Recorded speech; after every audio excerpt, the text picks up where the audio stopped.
Live. Welcome back with Murphy Mac to another episode of the Fitness Beginner Podcast, where we help you get started on your fitness journey. What is going on, everybody? We have a cool podcast episode for y'all today. We're bringing a guest onto the show. We have Mr. William. Sorry, this Mulvaney. Did I say that Mulvaney, right? you got it. Mulvaney. Okay, I got it That's right the right. second time. All right, so we got him on the screen now. Uh, just do a quick little introduction, just a little bit about you before we dive into things. Yeah, dude. I appreciate you having me on, Murph. So I'm Will Mulvaney. I host the Willpower Podcast. I've been doing that for a year now. We're like 60 episodes in.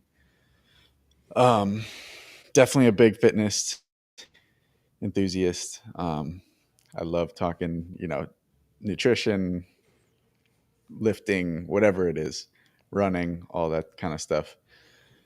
I am a software engineer by trade. I'm actually leaving my job in big tech next week and going off on my own, Congrats. working on a bit of a habit app with like a bit of a twist to it. So we'll see how that goes. But I'm pumped to get out. And that's fitness related, the app. Somewhat. It's habit related. So Yeah. it's all about tracking habits and connecting habits with subjective well being scores. So of course, fitness plays a huge role, at least in my life. Like when I'm on top of my fitness and my nutrition, I feel so much better versus when I'm sitting on the couch too much, eating shitty food. Like it's complete night and day. So did the willpower, did that come from your name, Will? Is that how you come up with that? Yeah, that's what I thought Okay. of I was like, that's a good idea. I like that. How you did that. that. Uh-huh. But yeah, you kind of have a similar background to me. Like you don't work in fitness yet. You said you're about to work on something in that realm. But I'm the same way. I don't work in fitness at all. I just literally just do this because it's a passion of mine. Like I love doing it, and it's something that's it's impacted me in my life, and I just want to be able to share that with other people. I don't typically get into the weeds of things on the podcast, so that's why I like having guests on, because when I have guests on, we can kind of dive deeper into certain topics depending on what that person specializes in. So we Right. kind of we kind of have the same thing. You do the podcast because you just love fitness. You're all about it. So I'm Mhm. the same way. So we have a lot in common, and that's we also have a lot more in common than you realize, because you also said something about you did a marathon and you're training for a 100-mile ultra marathon. So that Yes. works out. That's funny because just in April we ran a 100-mile ultra marathon. Really? Yeah, and then well, I haven't done a marathon yet, but I did do I've done an Ironman, I've done a bodybuilding show, and then I did the ultra marathon this year. So You just skip the marathon. You're like, I'm just gonna go the yeah, hardest. well, I did a marathon when I did the Ironman. You do a Right, right. marathon in the Ironman, It's so like I've the done it. secret I've part. done the distance. I just don't haven't done a technical, Hmm. marathon where I've actually like pushed the pace. But that is a plan. I'm probably gonna run one in December where I actually like see how fast I can run it, just a Yeah. marathon. So I'm looking forward to doing that. I'm actually training for another triathlon right now in September, but then I may do that marathon in December. But we'll see.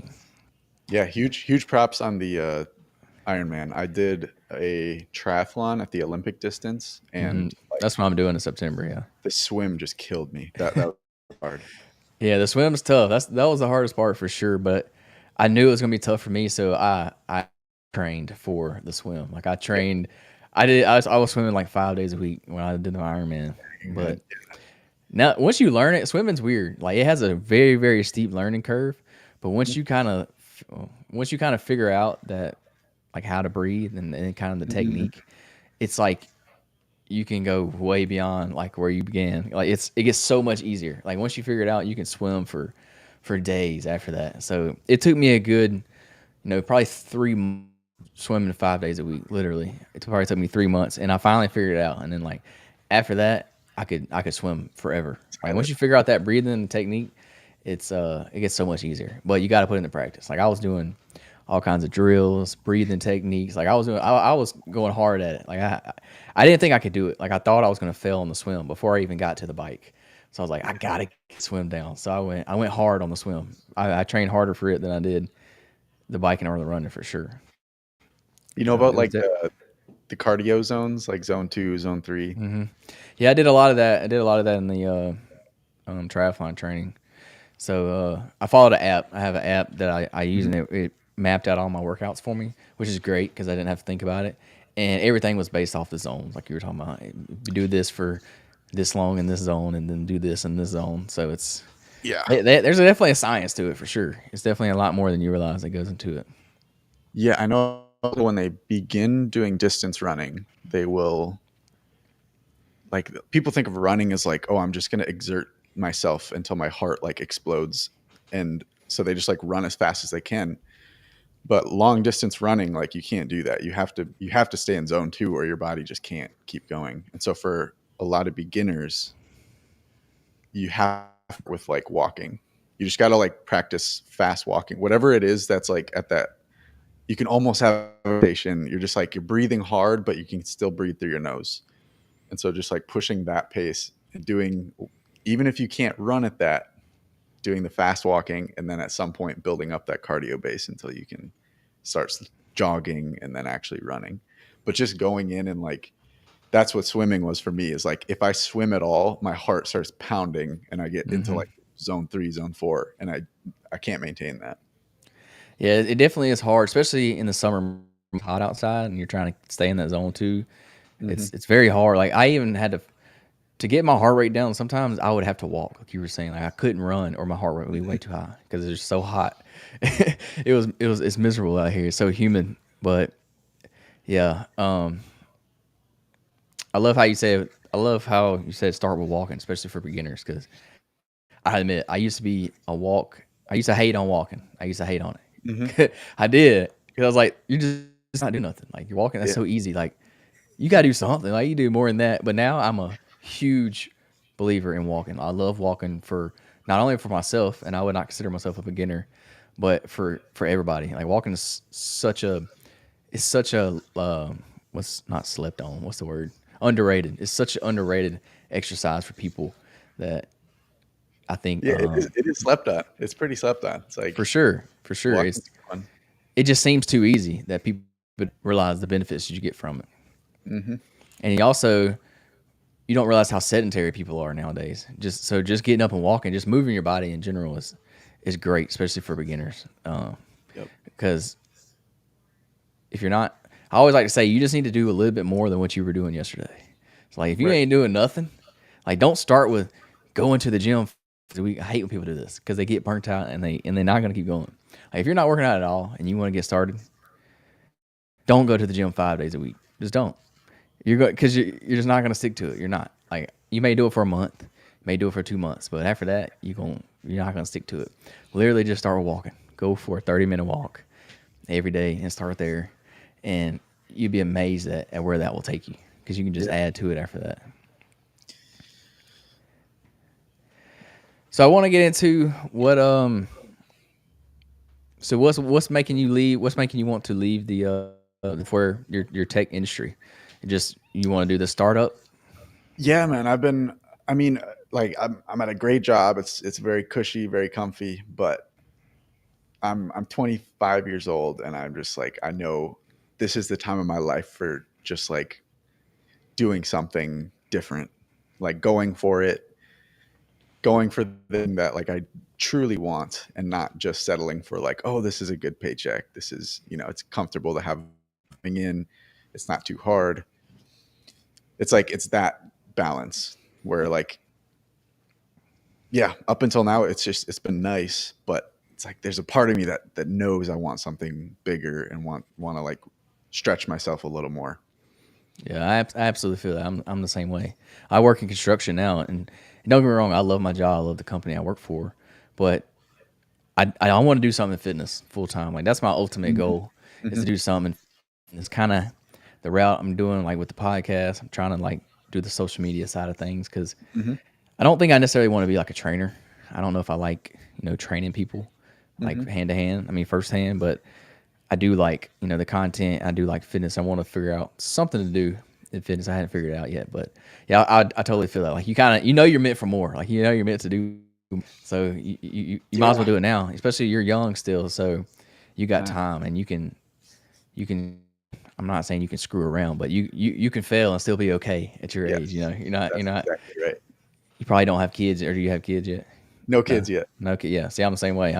I'm 26, so I'm still young, and I got a little bit of time to, to kind of mess around and see what I want to Mm, do before life really gets serious. right. That's exactly right. Like now's the time to fail. Now's the time to like really go for it because failure doesn't really like it's not really a failure. It's not like I don't have a family depending on me. I Hmm. can fail on my own and I'll be okay knowing that in the future if I do need to make money, I can go find a stable job, support my family. Who knows? Yeah, I'm all for it. Go for it, dude. I hope it works out for you. And you said that's going to be an app you're working on. Can you talk about it at all, or is it still Yeah, like yeah, I'm low happy to key? talk about it. Um, yeah, I have there's like a landing page set up right now. It's Live Qualia. That's QUIA dot app. And yeah, it's basically just like you pick out a number of habits that you want to follow through on, as much as possible.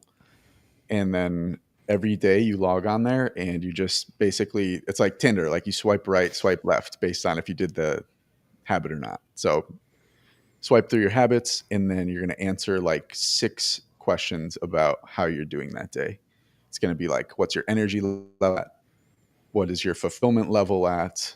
Um, how clear is your mind? How much stress do you have? Things like that. And then over time, it's going to be, collecting that data and then delivering it back to you synthesized in the way of like, when you do this behavior, it tends to increase subjective score. Like when you run the next day, you actually have +1 in energy, or drink alcohol, you have +3 in stress. And so the idea of it is like connecting the behaviors that we do with the way that we feel. Because the way that we feel is really like that's the game we're all playing, right? We all want to be feeling good, feeling energized, living good lives. And it's just bridging that gap between the behaviors and the subjective well-being. Yeah, I like that. So it's kind of like a journal type deal, habit tracker journal. Yeah. Um, yeah, that's pretty cool. I just had a podcast recently with another guy that's actually creating an app as well, and his was a little bit different than yours. His was they were creating like a essentially a credit score for your Yeah. health. So it's like a health credit score. And I thought that was Yeah. so cool. We talked a lot about it. He was pretty interesting what he's doing. He's kind of doing the same thing you're doing. He's taking that data and then kind of making it like manipulating it so you can see it better. Like it can show things about your health. So I thought that was really neat, and it works better with people because they can see that number and they know like, hey, this is a good credit score, or this is a bad credit score. So it kind of helps them know if you're on the right track or not. So I think that's pretty neat. Right. Yeah. I love like I love charts and stuff like that. So like creating cool charts that show you your progress, show you how like your well-being is changing over time. That stuff is so cool to me. So Yeah, definitely being in the technology world, I feel like you definitely right up your alley. So yeah. that fits perfect for you. So you doing this? Are you doing this alone, or you got some business partners, or how's that looking Right for you? now, all alone. I'm thinking of just building the app, seeing if I can get traction, and then from there, if it feels right, looking for a co-founder, maybe who can like fill Mhm. in certain skills that I don't have.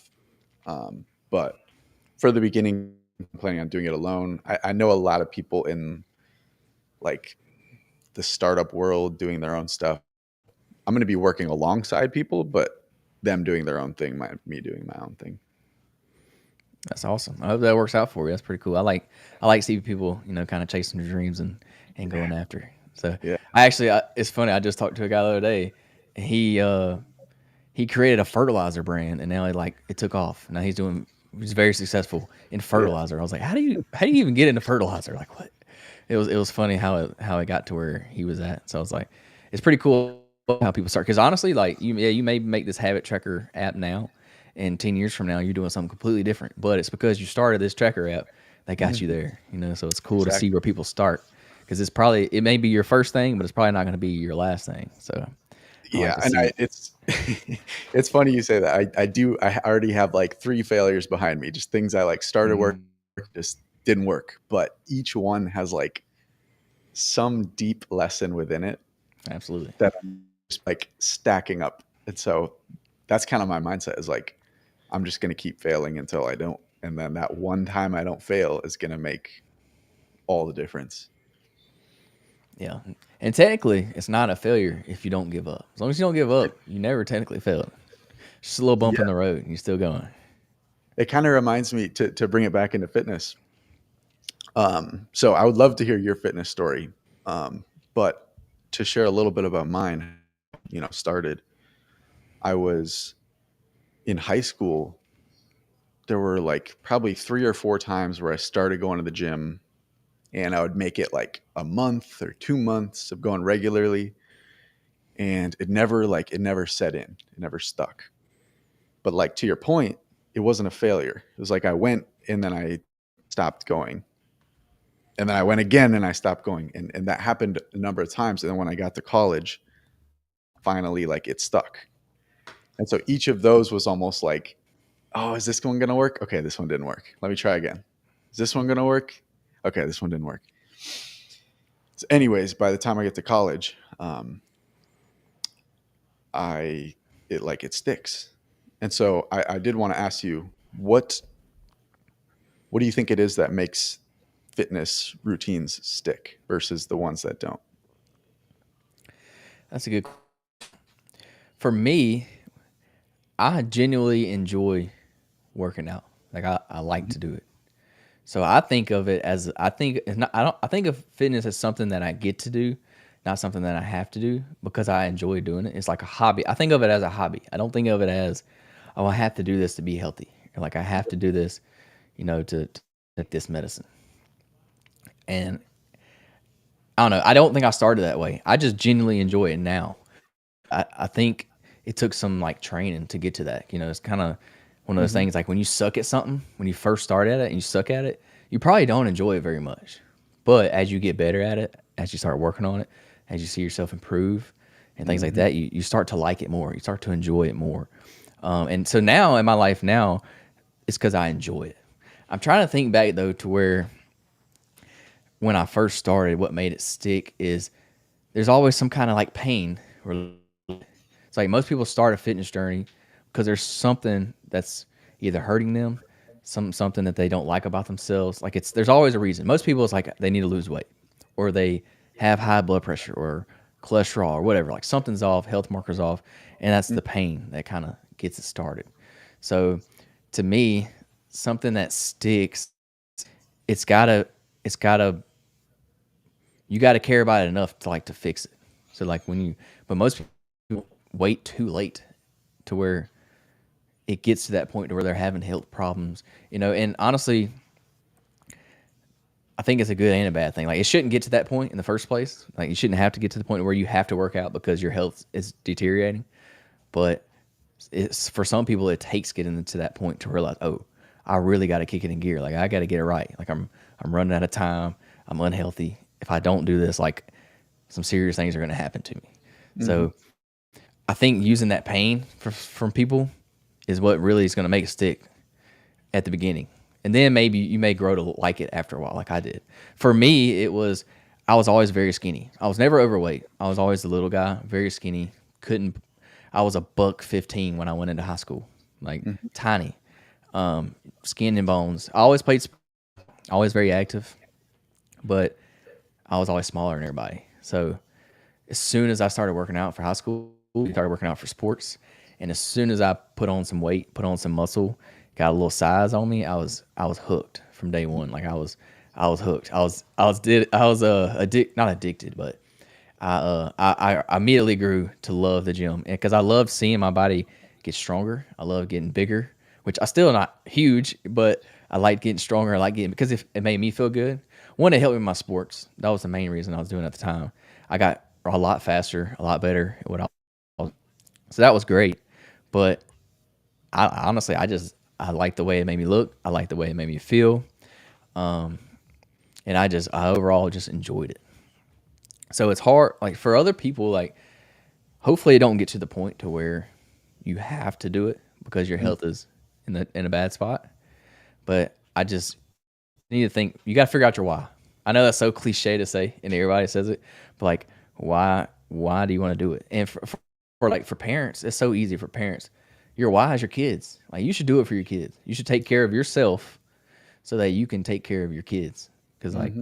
to me, I like to say like if you don't show up for yourself, if you're not pouring into yourself, then you can't show up for everybody else. Not 100%. You Hmm. know, you can't pour from an empty cup. So I like to say I like to preach like take care of yourself first, and then that way you can take care of everybody else the way that you need to for you can show up 100%. So it's such a it's a hard question to answer, but that's how I would go about it. That's how it happened for me. Yeah, it's like what I was saying about when I'm like on top of my fitness, I feel great. And of course, like when I feel great, that means I show up better for people around me. And like in my Hmm. relationships, I'm just a better human. And when I'm not, I'm like in a lower mood, just like a worse person to be around. And I'm not spreading as much love. I'm more of like a, yeah, just lower energy. I think one of the, like you mentioned, or like you said, like there's kind of different phases to the motivation. And I think the hardest part is like the initial motivation. Hmm. Like how do you get from like, the first, so usually when people start a fitness regiment, whatever it is, like that first month is probably going to be, they're going to be excited. It's like a new thing in their life. And then you get to that. And that's like the tricky part when like you haven't really seen significant progress, but you're also like in the trenches now. Like you're doing it. It's not as exciting as it was at the beginning. And for me, the big thing that made the difference was that I had a friend. I met someone in college. He was or in my dorm, and he kind of just like one of the first weeks of school, he was like, "Hey," he was very skinny. I was like in the mid, like I was like kind of skinny fat in high school. Like I wasn't like fat, but I was just like had like a layer of fat, and I wasn't very strong or anything. And so I definitely wanted to build more muscle. And he was like, "Hey, I'm trying to like go to the gym more. Do you want to be gym buddies?"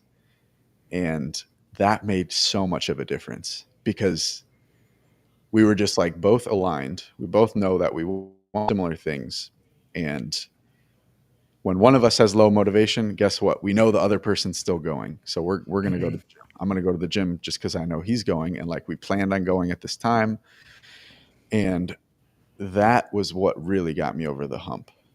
And so in the beginning, when I wasn't seeing progress, I would just go just because together. Like that's just what we do.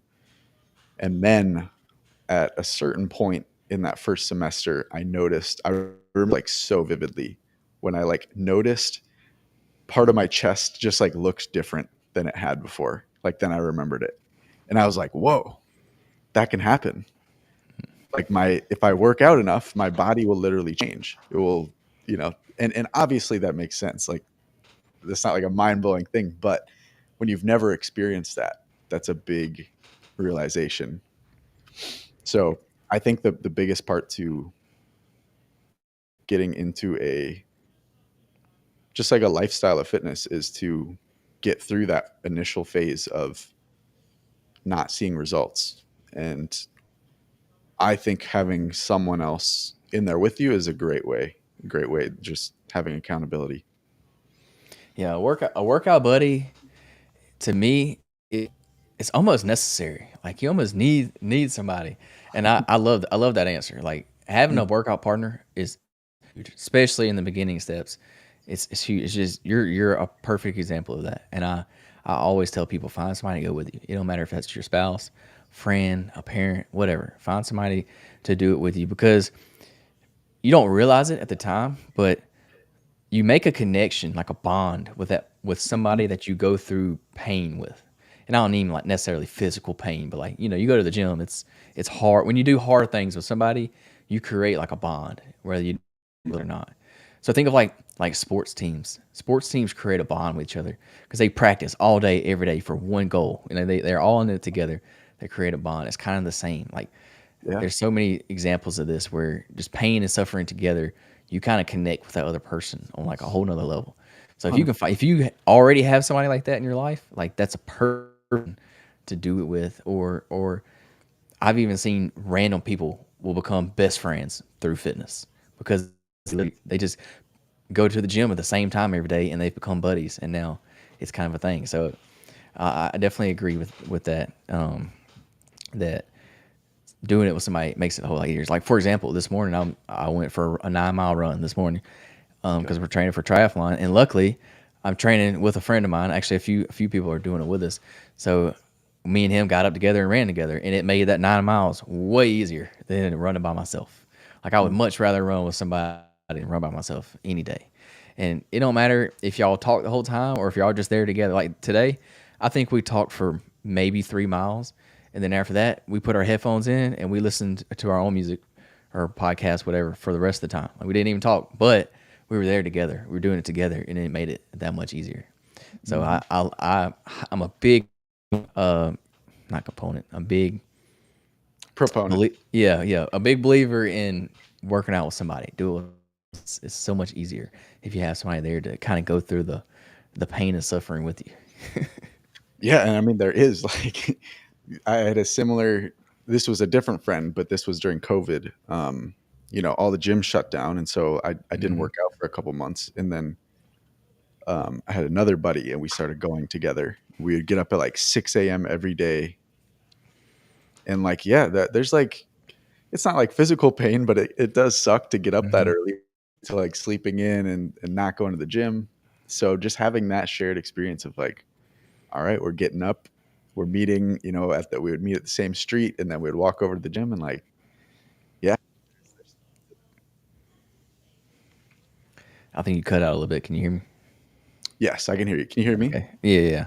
Okay. I think it's just a little spotty. It's all right. So, what got you into the marathon? What got you into training for a marathon? The first one I did was like 2.5 years ago. It was kind of funny. I was doing some running and I was like slowly building up over time. And I had gotten up to doing like 10 miles as my long run. And so I was like, okay, I'll do a half marathon. I'm at that point. And then I'm thinking in my head, like, okay, if I keep slowly building up, I'll maybe do a marathon in like a year or two. And I'm talking to my cousin about the half marathon, and he's like, oh, I'm doing the marathon in like 5 months. Do you want to do it? And so then I'm like, okay, I threw that whole plan out the window. I'm like, okay, I'll do the marathon. And so I ran it with my cousin. We did the Green Bay Marathon in Wisconsin. And that was 2023. And so that was like, yeah, that was the first time I had like ran in my life and doing that whole training plan. Like there was just so much. It's cool how fast your body can adapt to that kind of thing. Hmm. Because like I said, I had been like slowly building up to like 10 miles a week as my long run. And then in like the span of 2 months, I go from like that to 20 miles in a week. And so it's just cool to, see how fast your body is capable of adapting. And there's a lot to take from, which is just like when you really push yourself, it's crazy what, we're capable of as humans that we don't realize. Um, and then I did a couple more marathons. I haven't done one in like a year. And then one day I was just feeling impulsive and thinking about what can I do? And um, had the idea of doing an ultra. So I just started looking at them. And I kind of knew that I didn't want to do like a 50K. I didn't want to just like push it a little bit. I want the full 100. And so, yeah, I just found one that worked for me. That was like far enough out that I knew I could train for it and that it wouldn't be, crazy hot here in Texas. And so I just was like, okay, we're doing it. Signed up. I like doing that kind of thing where like you like pre-commit yourself to something. You're like, okay, I know I want Hmm. to do an ultra. If I think too much about it, I might talk myself out of it. So I'm just gonna sign up. And then once I sign up, I'm in. Like I can't do anything about it. I love that technique of as like a motivator. It really works for me. Yeah, go big or go home. I'm the same way. Hmm. I did the same thing with the Iron Man. I did the same thing, with the Ultra as well. I was like, I know I can do it I know I can do that. But Yeah. I don't know if I can run 100 miles. So I was like, I'm gonna sign up for the 100 miles. I can do it. I'm the same exact way. And the Ironman, dude, when I did it terrified me because I did that one first before I did anything else. Uh-huh. I honestly didn't know if I could finish it. Like I was looking at the cutoff times. I was like, all right, I got this many hours to do this. I was like doing it to a T. And then when I did it, it worked out way better than I planned. So it was a cool experience. But not it's you talk about just kind of, you got that enjoyment out of doing the training for it. But like, so I think that resonates with me a lot because now that I'm not playing sports anymore. So I played sports all the way through college. Hmm. So I always had like that extra thing that kept me busy, kept me occupied, that I was working towards, something that I was trying to get better at, improve. So that was kind of like my end goal. But then once I got out of college, uh, I dove headfirst into fitness. Like I was already working out and stuff, but I got really serious about my fitness, and I did that for a good solid like 2 years.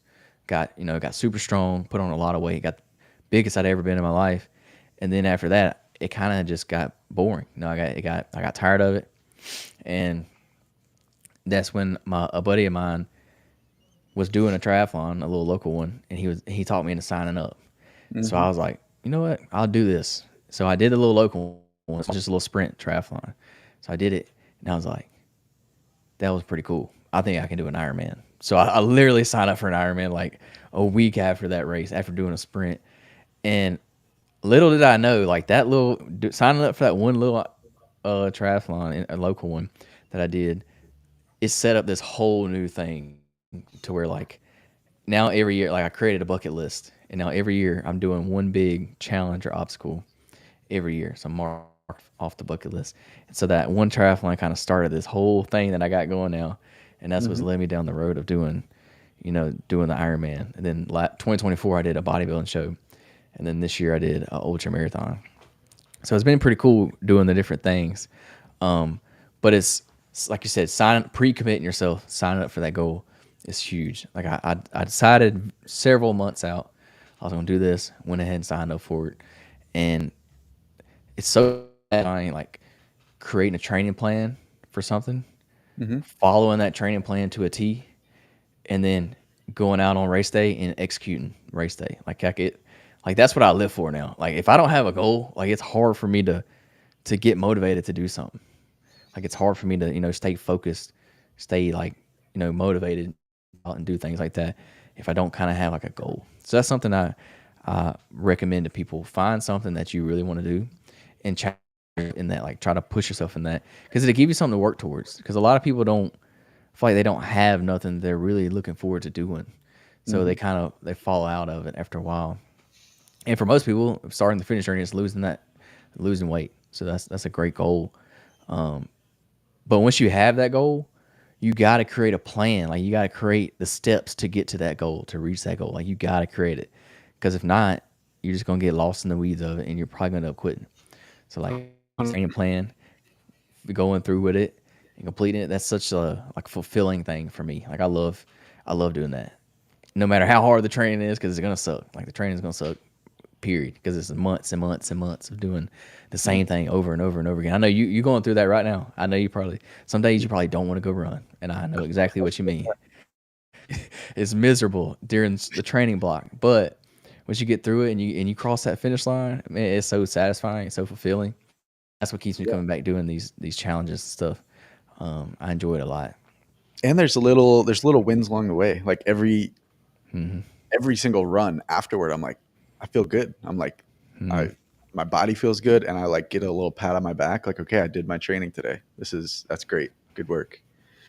So yeah, like every run is, of course, before like, yes, I wake up every morning. I'm like, oh, I have to run again. I ran yesterday, and then I run, and then afterward I get that reward, which is just feeling good and recognizing that I followed the process one more day.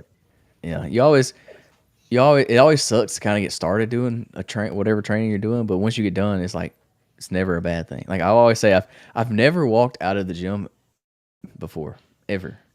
You may be mad going into the gym, but when you walk out of the gym, like you're not gonna be mad. It's something about just working out and improve yourself, working on something, it puts you in a better mood. And that may be running, like running for you. You may not want to run at all, but when you got done running, you was in a better mood. So Hmm. that's why I think it's something to do with like the endorphins and stuff when you're working out or running. It's just a good feeling. Like I don't, you'll never be mad leaving the gym. You just won't. So I encourage people to go in there or running, whatever it is for you. You're not gonna be mad when you get done doing that. It's gonna change your mood completely. And it's gonna set you up for the rest of the day. That's why I like doing my stuff in the morning. Do everything before work in the morning.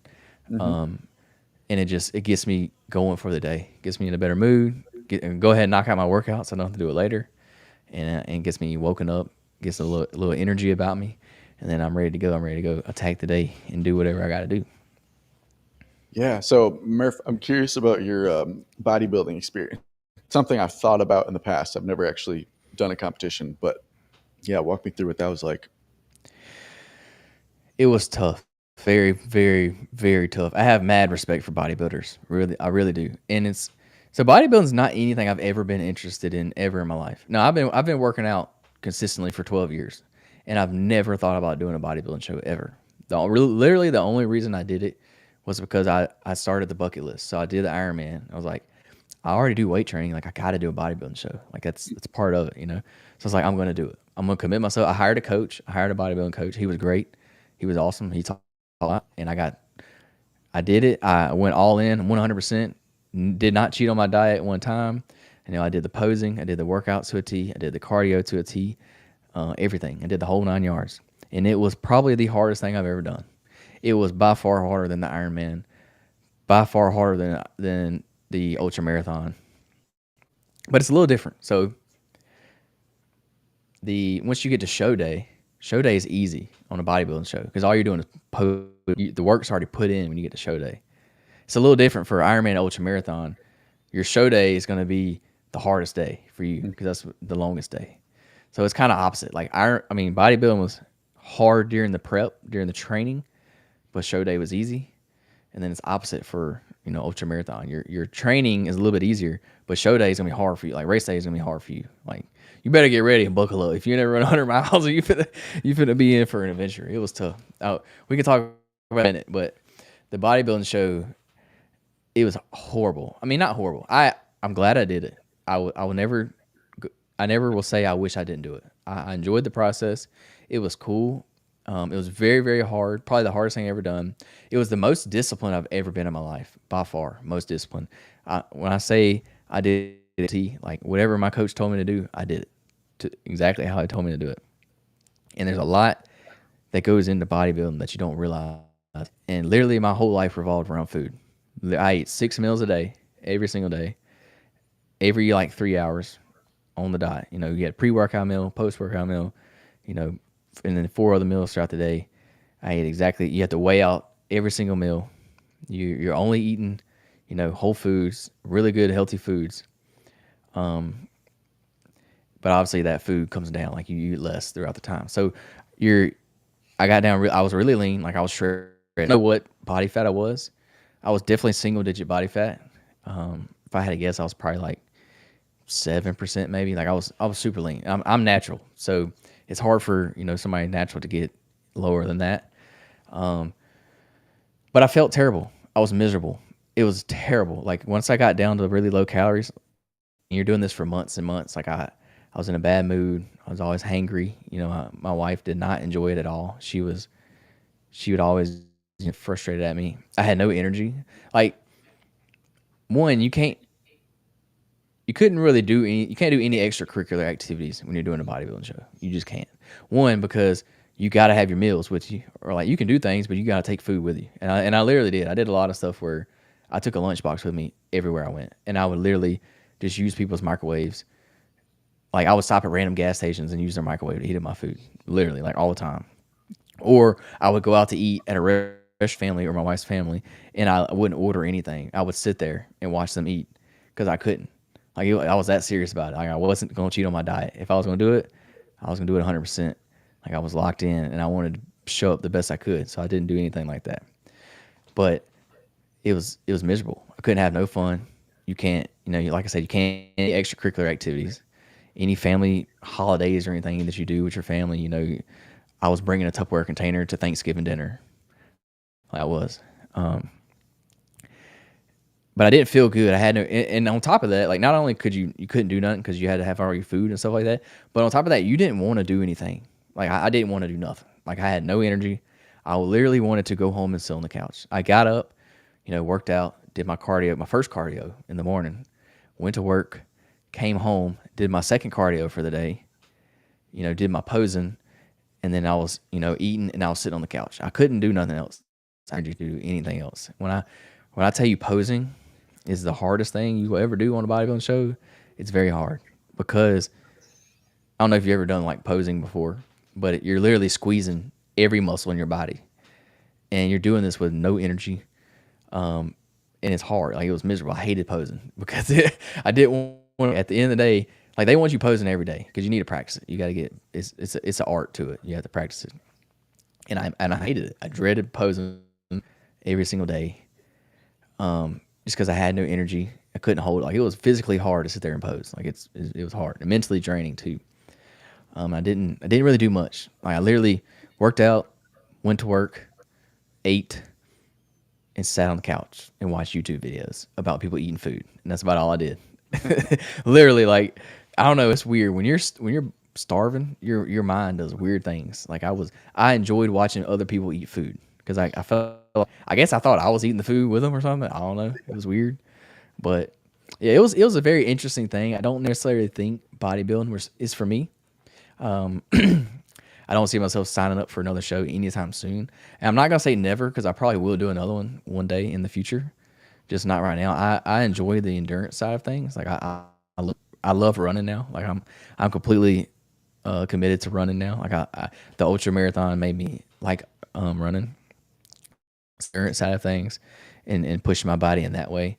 Bodybuilding was completely different things. Very, very tough, very mentally challenging, physically challenging. If you ever want to do it, I would encourage somebody to do it just to try it because you may like it. You never know.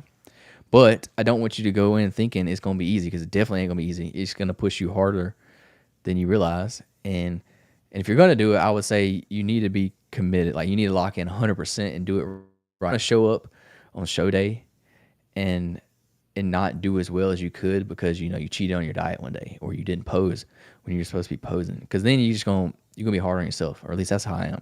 Like if I knew if I went in and I did terrible, I would be so mad at myself because you're going to spend all that money, all that time, all the energy and the effort that you put into it. There's just a lot that goes into it to halfway do it. You got to go in all the way. And I'm glad I did. I'm glad I did that way. Because if I didn't, I would have to do it again.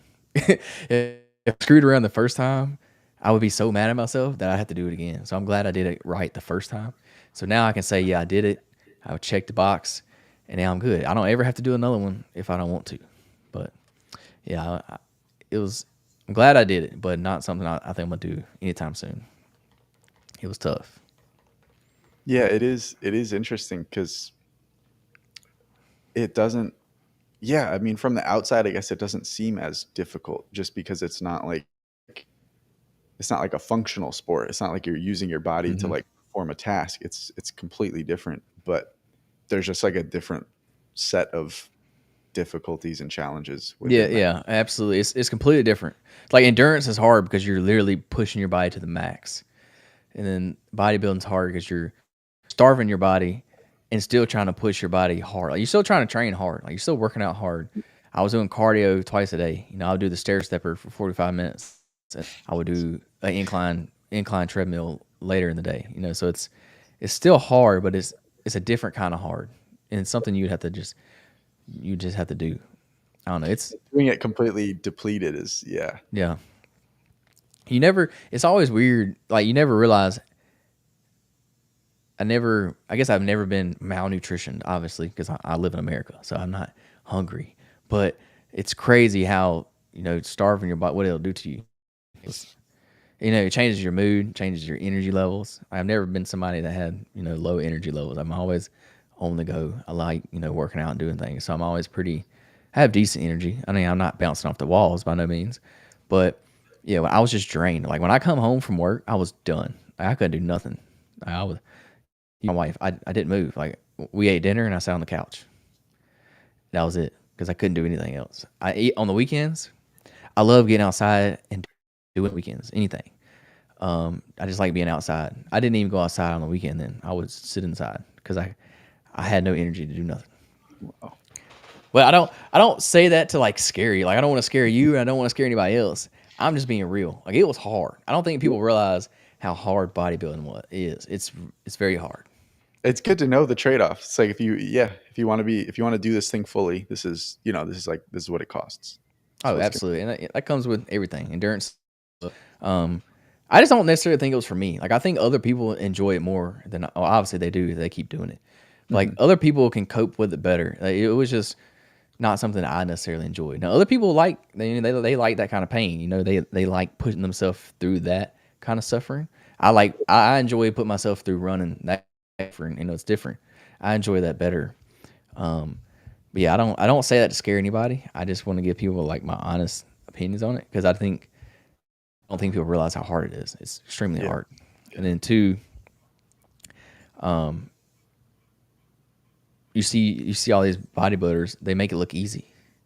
Like but you don't see all the pain. You don't see behind the scenes what they're doing, and a lot of them are enhanced too, which I Mhm. think helps. I think it helps them go through, have some of those, helps with some of those symptoms and stuff. Like it helps with your energy levels and stuff. To have more testosterone in your body.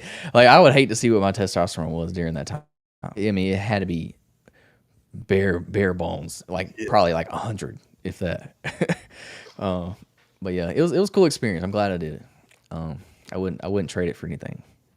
And what's your 2026 challenge? I hadn't decided yet. I really want to do a high rocks.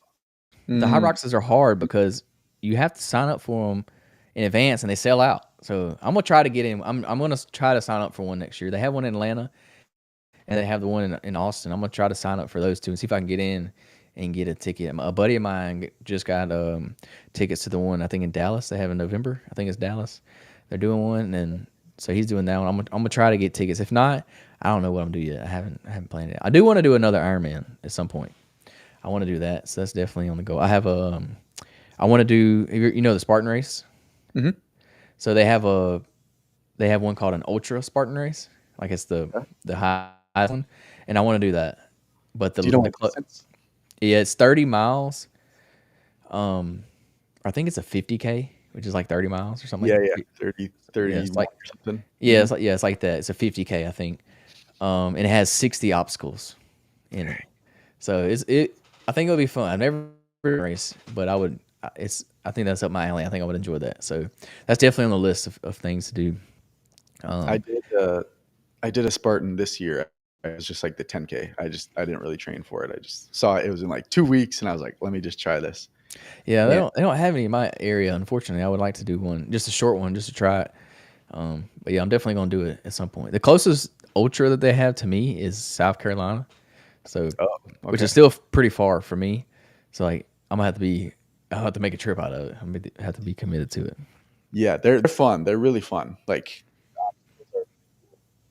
I like them, stuff like that. It's your upper body strength, carrying stuff. I really enjoyed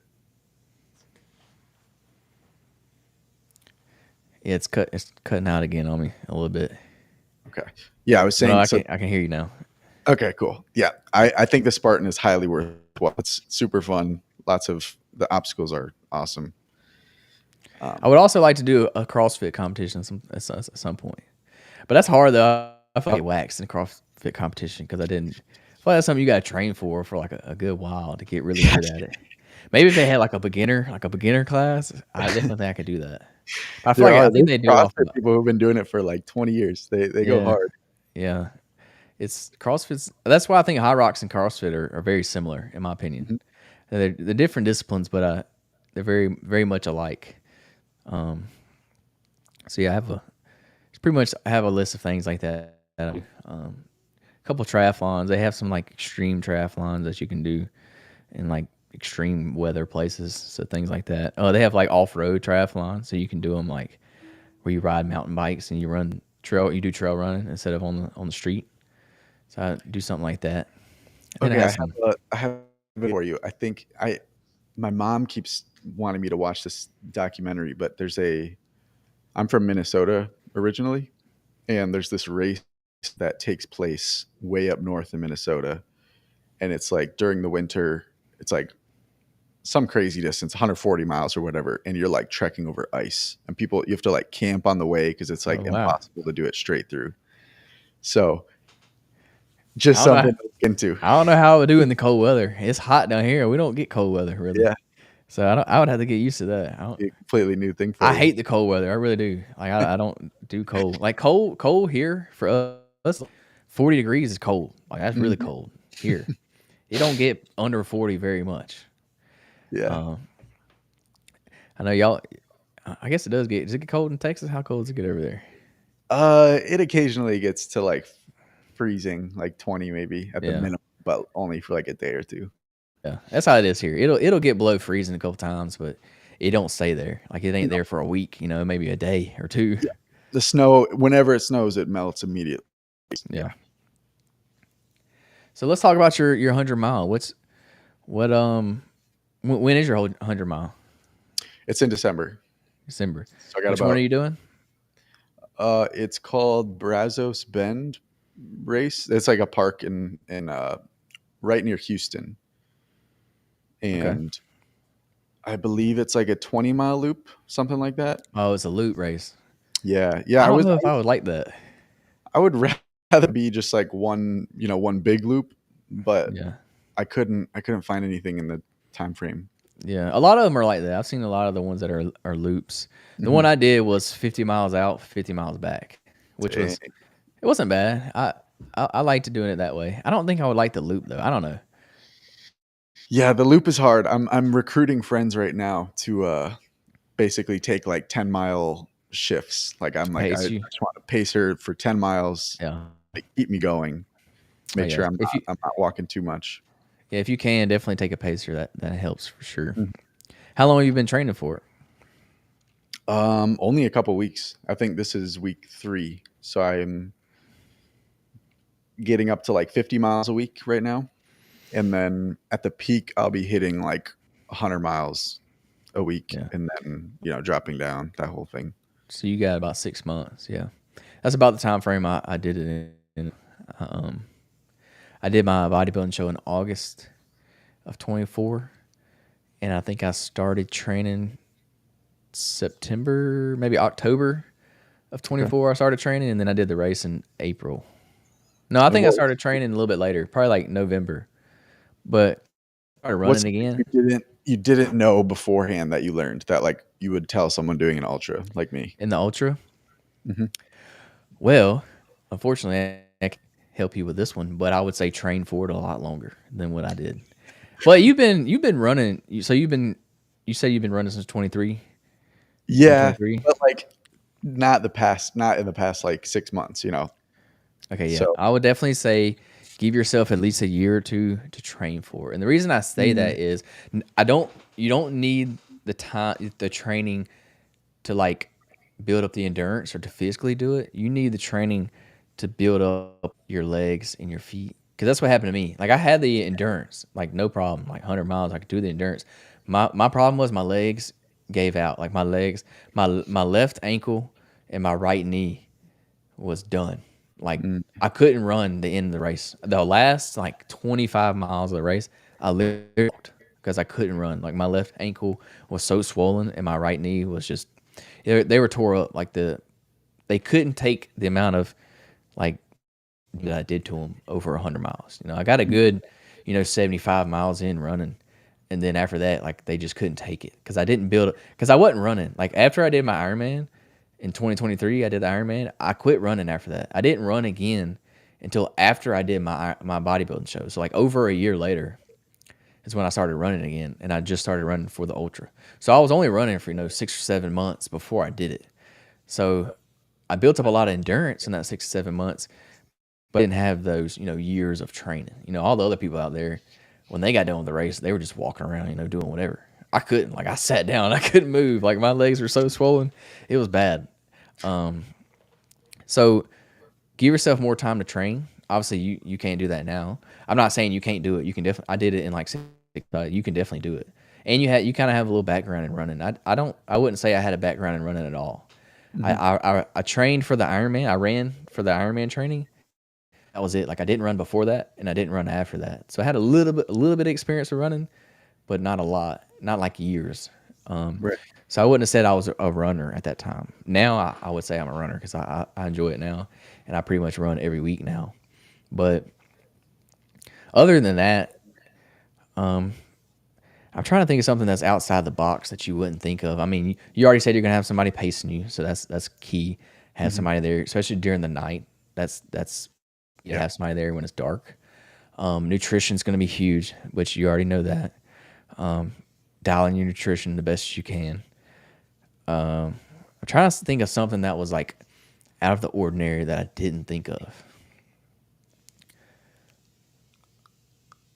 So one thing that for my race it was very small. Like it wasn't a lot of people. I think there was only like 50 people that did it.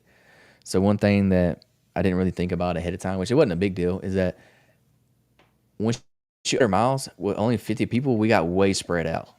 So like Yeah. I was by myself the majority of the race. Like I couldn't even see people in front of me or people behind me for, miles and miles and miles. I was by myself. So just I don't know how big the race is you're doing, but just well, y'all are doing a loop. So you probably won't be, by Right. yourself for Try too to be long. passing people at least Yeah. every Yeah. couple of minutes. So you'll probably have people, there. But just know you'll be running by yourself for a while. Hmm. So just get comfortable with that being there, in your head. For my race, the hardest miles, which I know this sounds crazy, the hardest miles for me was mile 0 to mile 35. The very beginning of the race, which you would think it'd be Interesting. the end. Yeah. You would think it would be the end, but to me, those were the hardest because it was mental. I was like, you're 20 miles in, you're like, okay, I did 20 miles, like that's cool, but yeah, I got another 80 miles I got to run. Yeah. When you start thinking that way, all right, yeah, this would have to be my biggest tip for you. Now that it just came to me, but yeah, when you don't get in your head early on, that's what I did. I was suffering like from 0 to 35, first 35 miles of the race. I was just in my head. I was like, there's no way I can do this for, 75 more miles, 80 more miles. I was like, this is going to be the longest day. Like, I didn't realize what I got myself into. I was like, because like I started running, you're running for 10 hours straight. And then, well, crap, I got to do this for another, you know, 14, 15 hours. I got to do more than what I just did. And once you start thinking that way, it gets in your head and it'll mess with you and you'll Hmm. be in a bad place.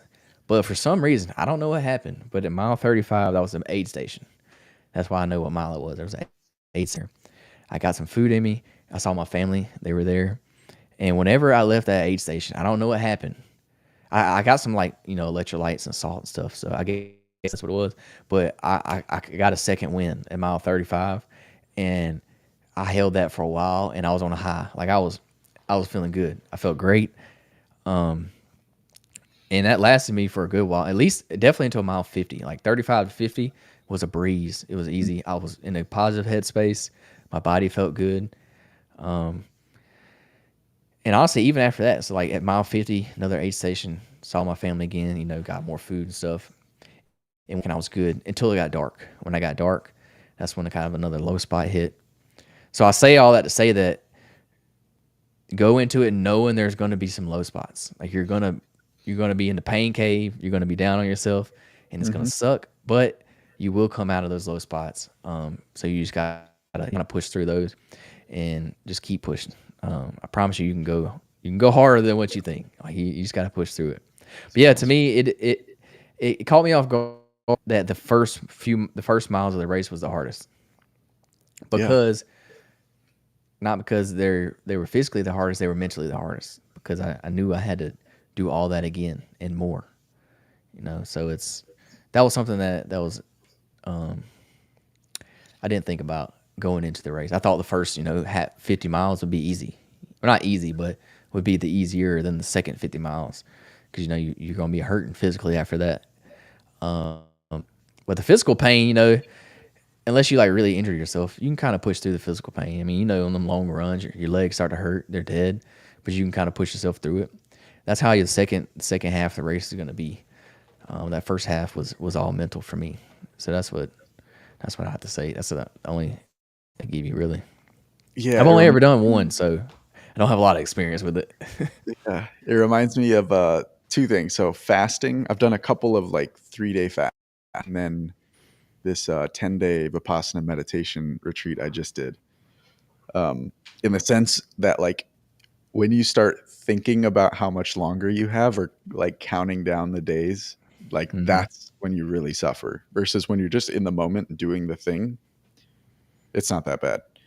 And I feel like that's going to be true in this one as well. Like the more that I can just be like, okay, I'm just running right now. Like that's not going to change versus, oh, how many more miles do I? Oh, I have 60 more miles. How am I going to do that? Like that's going Hmm. to, completely shift.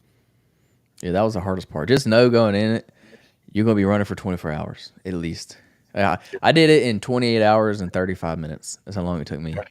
It's a So long day. just go, yeah, go ahead and lock it. You're gonna be out there for a day, and you're gonna have to go through the night. The night, I will say, it's not as bad as you think. I don't know how much you run at night. I run in the morning when it's still dark, but Hmm. running in the morning darkness is not as sketchy as running in like at night darkness. Yeah, right.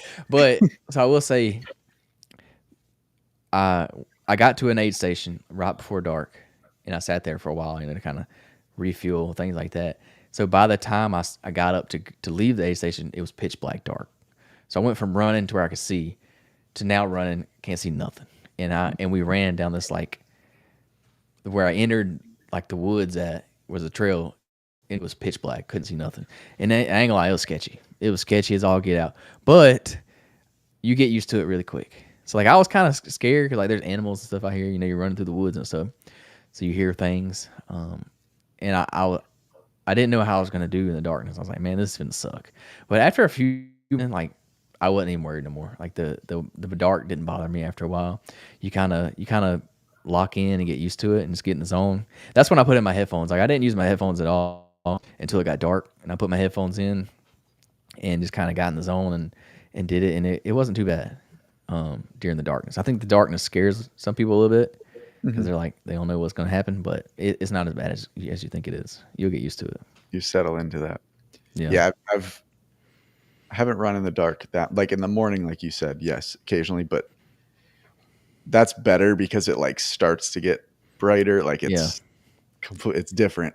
Uh, the time I did, David Goggins used to do this like 4x4x48 challenge where it was like you run 4 miles every 4 hours for 48 hours. And so you end up running like 48 miles. And I only did it for one of the days. So I did like 24, but it meant I had to do like a run at night and then one at 4 a.m. And so Hmm. definitely was like, this is crazy. Like I'm imagining there's like animals coming for me. Every single noise is like a bear. Yeah. Yeah, you get used to it. You settle in. It's not as bad as you think. Hmm. But you are in the dark for the whole entire night. Like you're there for like 8 hours or however long it is, and take us how dark it is. But it's you're in for a ride. Like you're there the whole time. Luckily, you can use a headlamp, so that helps a lot. But Hmm. I would suggest using your pacers when it's dark. That's what I would Yeah. suggest. Have somebody there with you in the dark. Good call. That'll be clutch for sure. I do. You just mentioned you did a 3-day fast. I'm curious about this because I've been thinking about doing this. I really want to do it. Yeah. Like I eventually I want to do like a 7-day fast, but Hmm. I've never done it, so I think I'll have to work my way up to it. But what? So why did you do the fast, and then kind of how would you get from it? Yeah. So, yeah, 7 days is also one of my goals. I'm probably like it's on, delay because of this rate. You can't, I'm not going to be running while I'm fasting, Yeah, but, same here. um, yeah, the initial time I did it, I think I just did it as like a challenge. Like I had seen, someone I followed online, Lex Friedman. I would listen to his podcast in college and I saw he did a 3-day fast. And so I was like, that's a cool challenge. Like, let me try that. And so, yeah, I did it that time. Definitely very hard. It's like a weird one where like when you talked about your sitting at home watching food videos when you're doing your bodybuilding preparation, like the more that you don't do that, the easier it is. The more that you like entertain thoughts of food or look at pictures of food or smell food, it's so hard. kind of separate yourself from that and just, again, be in the moment, be super present, the hunger is much more manageable. And one other thing I've heard is that once you get past the 3-day mark, it actually gets considerably easier. Mm-hmm. It's almost like your body is like accepted it. You're like, okay, we don't have food. We're not eating right now. Versus in the first 3 days, it's still like, come on, man, I'm hungry. Like, let's eat. We got to go get food. So I'm really curious about what will happen once I go past that 3 days, and yeah, what the experience of doing like 7 days. But yeah, I definitely think you should try it. Again, that's my biggest advice is like, the more you catch yourself thinking about food, bring it back to the present, bring it back to Mm-hmm. like, okay, I'm not eating food right now. Just, there's no reason to think about food. Make it much easier. Yeah, don't lean into it. Don't lean into your cravings. That's gonna make it worse. No, 100%. Yeah, my chiropractor talks a lot about fasting. And he's not only for health reasons, he's very religious as well, so he does it for both. But he's the same. He says like after that 3-day mark, he said like that's when your body really sees the benefits from fasting. 'Cause that's when your body, because when you fast, you kind of like tear down all your cells and all that. I don't know exactly the science behind it, but you regenerate all those cells in your body. So he said Yeah. that 3-day mark is when you push past that 3-day mark is when you really see the benefits from fasting. So I liked him about it. I kind of pick his brain a lot about it. Yeah. He's very knowledgeable when it comes to stuff like that. It's called autophagy, and it's where your cells will start eating up all the like, Yeah. basically just like the old sick cells, like that kind of stuff that's just like wasteful, that don't need to be there. And I think there's been some research about like how it can help with cancer and stuff like that, just because they are eating up those cells. He eats the cancer cells up and stuff. When you have just food constantly, there's no like scarcity in there, and so every single cell just gets food, and they're all like growing, and the cancer grows, and everything grows. And then, yeah, for your remark about religion, like whatever religion, spiritual practice you have, like it's a great way to just get in touch with yourself in general, Mm-hmm. just because you're kind of removing, like, food is such a like punctuation throughout our day. Like we're so accustomed to like, oh, what's for lunch today? That's like a big moment in my day. That's like what I look forward to in the morning. And then dinner comes, and we take that away completely. It just like changes the way that your brain works. And it feels like you have a lot more space in your mind. And Yeah, so I that definitely. room for those other things to come in. Yeah, I want to do it for both reasons, like for religious reasons, because I've been going through kind of a big change in my life. I've been back in the church for a while now, so it's something I want to do for that reason. But also I want to see the physical side of things. But like you said, you're in the middle of a prep right now. You're training for ultramarathon, so it's not going to be very smart for you to do that right now. So I don't know where I'm going to fit it in. I got to try. I'm doing a triathlon now, so it's like I can't just not eat for a week. That would be Right. terrible for my training and for my body. So I'm trying to, maybe after this race I'll do it. I don't know. I'm gonna try. I may just throw in like a 24-hour fast in there just to start trying it. 24. If you do a few 24-hour ones, and then do a 3-day one, and then go Yeah, from there. 24 is a good number. That's like it's very doable. It's like you just eat, eat a big meal one day and then just wait until the next day. Yeah, see, I've never even tried that before. I like to eat too much, man. With all the training I do, man, I stay hungry. I can't get full to save my life. I'm all, and that's why I want to do it, because like I feel like my life, like you said, my life revolves around food. Like I'm looking forward to the next meal, and I did it to myself because I was always small, and in order for me to grow, I had to eat. Like I had to force myself to eat, like eating a lot, and I still do that today. Like I still eat a lot.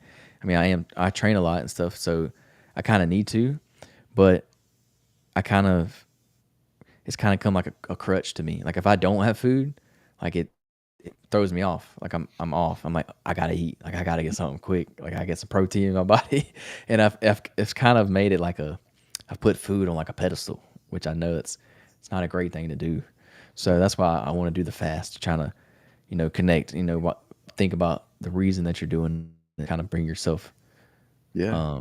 Like the deeper meaning behind it. So that's what I want to try it. I'm definitely gonna do it. I don't know when, but I'm definitely gonna do it.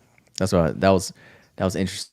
I brought that up because I've been like I said, I've been talking to my chiropractor a lot about it. We talk a lot about health stuff. He's real big into like the health world. He actually does his own podcast as well.